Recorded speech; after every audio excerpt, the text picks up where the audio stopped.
ये औरत कोई 70 साल की बुढ़िया नहीं है, ये मात्र 30 साल की एक लड़की है जिसका हाल ससुराल वालों ने कर दिया है। इतना निर्दयी परिवार कैसे हो सकता है, मुझे समझ में नहीं आ रहा। ये लड़की का शादी 4 साल पहले हुआ था। 3 साल तक ये अपने घर पे थी, मायके में। क्यों? क्योंकि ससुराल वाले इसको तंग करते थे, इसके साथ मारपीट करते थे। 1 साल पहले ये अपने ससुराल वालों के पास गई। परिवार वाले मैनेज करके सोचे कि नहीं, बेटी का तो शादी बाद अपना घर होता है ससुराल, तो ससुराल वाले लेकर चले गए। और 1 साल में इस लड़की का हालत ऐसा कर दिए हैं कि ये लड़की पागल भी हो चुकी है और इसको खाना तक नहीं देते थे। देखिए, दाढ़ी, पूरा शरीर, पूरे चेहरे में बाल आ गया है।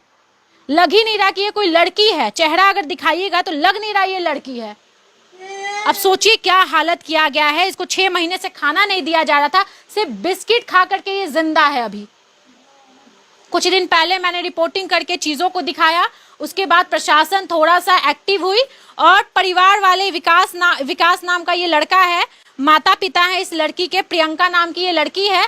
और फिर ये लोग जा करके प्रशासन के साथ जहां ये लड़की थी अपने पति के पास, वहां से वापस ला करके अपने घर पर छुपाए हुए हैं। क्यों? क्योंकि इनको डर है कि इसका पति इस लड़की को मार नहीं दे, क्योंकि अब डरा हुआ है, क्योंकि पोल तो खुल चुका है पूरी जगह। कैसी हैं आप? देखिए, इसका मानसिक संतुलन पूरी तरह से खराब हो चुका है। इनको समझ नहीं आ रहा कि हम क्या बोले, क्या ना बोले और क्या हो रहा है। इनके आंखों की रोशनी तक इसका पति जो है वो ले गया। आंखों में पता नहीं क्या डाला कि भाई इनका रोशनी तक चला गया है, शरीर में जान नहीं बचा है। हाथ इतना पतला हो चुका है, पूरे शरीर में भालू की तरह बाल जम गया है। पूरे शरीर को देखिए, पूरा मतलब ऐसा लग ही नहीं रहा कि ये कोई लड़की है। इनके पिताजी हैं बगल में। अच्छा, कब लाए थे अपनी बेटी को?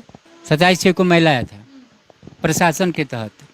तो प्रशासन जा करके आप लोग के साथ गई थी या फिर आप लोग अकेले गए थे? हम लोग प्रशासन के साथ वहाँ गए थे। प्रशासन के साथ वहाँ गए थे। किधर मिली थी ये लड़की आपको? आपकी बेटी कहाँ मिली? ये लड़की पूरे हवेली के अंदर एक रूम में पैक किया गया था इसको। कहाँ पे? ये आपको पैनल गांव में, बिहटा में पड़ता है पैनल गांव, उसी में इसको पैक कर गया था। पैक करने के बाद बाहर के दरवाजे पर सीकड़ लगाकर ताला से लॉक कर दिया गया था इस लड़की को। वहाँ पर हम लोगों ने मुआयना किया, देखा, पूछताछ किया, तो कुछ वहाँ के औरतों ने बताया कि एक लड़की रोती है, यहाँ बहुत लोग मारते हैं उसको, हैं। और इसके बाद देखा कि हम लोग घर के अंदर पंखा चल रहा है, तो ऑटोमेटिक देखे कि पंखा बंद हो गया है। तो उस पर हम लोगों को शक हो गया, आखिर तो कोई अंदर होगा तभी ना पंखा बंद हुआ। तो उस पर देखा गया। प्रशासन को मैंने 112 नंबर का सहारा लिया। इसके बाद वहाँ से हमने इस लड़की को बरामद किया। अच्छा, आपकी बेटी आ गई है, कैसा तबीयत है आपकी बेटी का, ये बताइए। हमारी लड़की का तबीयत सही नहीं, अब कुछ सही है। जब से हम सेवा इतना कर रहे हैं, जब आई थी तब बिल्कुल सही नहीं थी एकदम। मतलब आई थी तो बहुत ज्यादा इनका तबीयत ज़्यादा, बहुत सेवा करने के बाद उसके बाद ये आँख से बिल्कुल नहीं देखती है, आवाज़ से पहचानती है। मतलब आँख का रोशनी खा गया इसका पति, बिल्कुल इसको दिखाई नहीं पड़ता है। हाँ, मम्मी पापा पहचानते, आवाज़ पहचानते, खाने पीने के लिए भूख लगता है तो बोलती है हमसे, जी जितना सेवा होता है हम लड़की को, हम इस तरह से लड़की को नहीं ऐसे बेटी। हमारी लड़की बहुत सही थी, लेकिन 1 साल ले जाने के बाद ना हमसे मोबाइल से बात किसी तरह से वो करवाता था, और उसके बाद लड़की का इतना बुरा हालत करके इस तरह की लड़की की हालत है। अब इसको हम कैसे संभालेंगे? लड़की को दे भी नहीं रहा था ना, वो मारना चाह रहा था आपकी बेटी। हो रही थी कि हम लड़की हमसे कुछ कहे सुने। 1 साल यहाँ से जाने के बाद फोन पे बात नहीं करने दे। नहीं। एक बात बताइए, आपकी बेटी का हालत ऐसा कर दिया है, मतलब पहचान में नहीं आ रहा कि आपकी वही बेटी है जिसको आप यहाँ से भेजी थी। हाँ, सब देख रहा है, ये टोले मोहल्ले के लोग हैं, जितने लोग हैं, हम शादी किस तरह से किए तो सब लोग देख ही रहे। आप पूछ लीजिए। सोची थी कि आपकी बेटी के साथ ये करेगा आपका दामाद? नहीं सोचते। अब फिर दोबारा हम भेजे भी नहीं है। हम भेजे, वो पैर पड़ने लगा लड़की के पैर, समाज में पूरे टोले मोहल्ला के लोग सब पैर के पड़ने लगा। हम भेजे नहीं है लड़की को, कितना बुरा हाल कर देगा। सोचे कि चलो भाई शादी हो गई है, और लोग इज्जत है, प्रतिष्ठा है, हम लोग पंडित जी हैं, आखिर लड़की को तो भेजेंगे ही। जब इतना सोचने के बाद हम लड़की को भेजेंगे। अब वापस तो आ गई है, हालत तो इतना खराब है कि मतलब आप पहचान भी नहीं पा रहे हो कि यही मेरी बहन है। अब बताइए, अब क्या वो डरा रहा है, क्या बोल रहा है?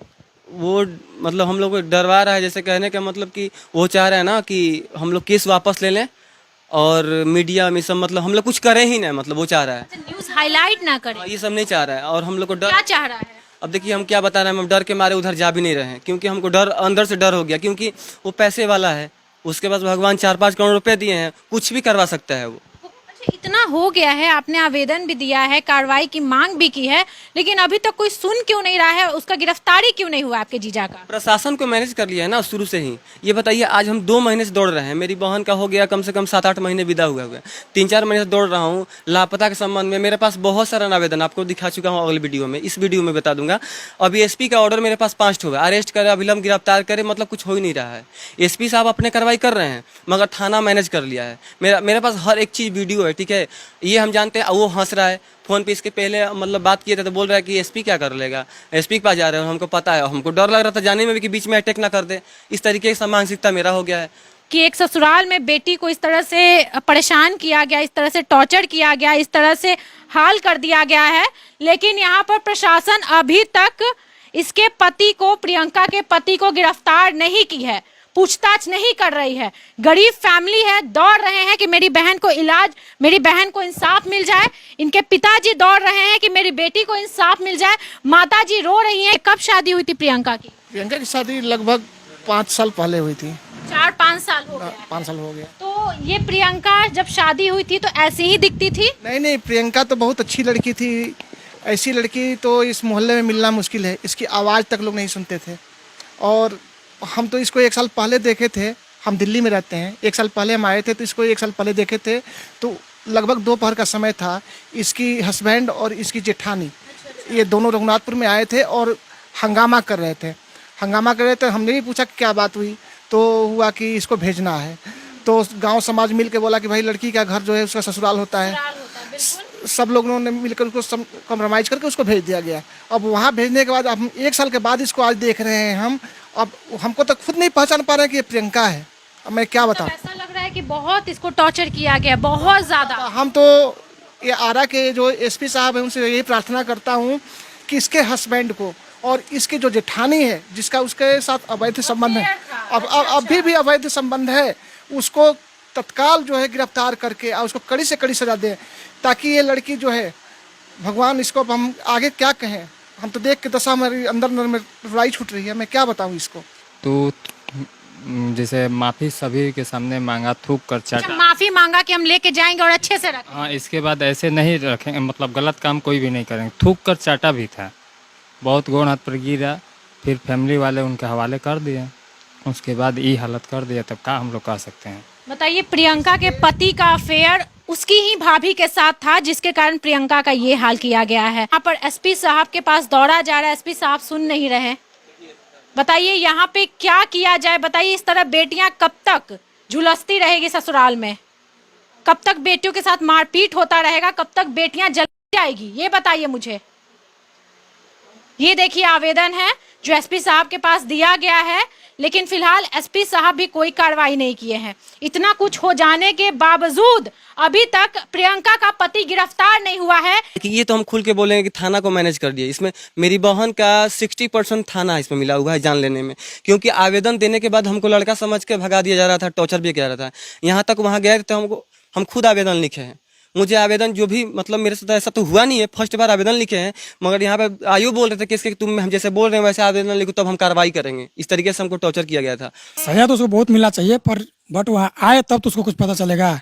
ये जितना मैनेज करने का बात कर रहा है, मैनेज करना चाहिए। करने की जितना बात कर रहा है वो तो हम लोग खोज रहे हैं, उसको पहले ढूंढ रहे हैं। जितना निर्दयी काम किया है ना, वो शायद किसी बहन बेटी के साथ हो, लेकिन जो किया है बहुत घटिया काम किया है। हम लोग तो उसको ढूंढ रहे हैं कि आ जाए।